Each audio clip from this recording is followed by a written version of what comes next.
Bwana Yesu asifiwe. Amen. Mimi kwa majina naitwa Lea Yohana Mbeho. Ndiyo Lea.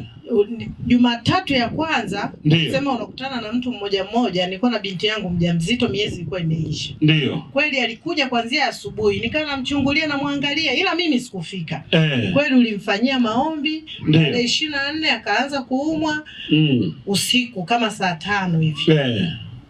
Kama saa 11 tukaenda hospitali, saa 5 akajifungua salama. Manake kaumwa uchungu. Uchungu.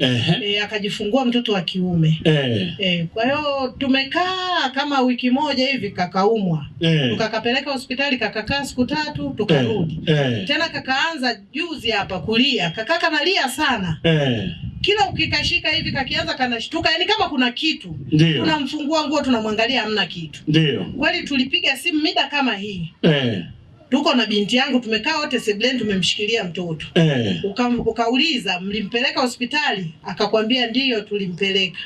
Ulipofanya maombi na ukasema hata lia, mpaka dakika hii mtoto amepona na hali. Yes, amen, amen. Ni mzuri Yesu. Ni mzuri kweli. Yesu wewe. Ni mzuri kweli, ni mzuri. Ni mzuri Yesu. Mfahamu nyimbo Mwasama Ipaje na mimi naimba remix. Amen. Alo. Alo. Simama basi nyanyuka tumuombe.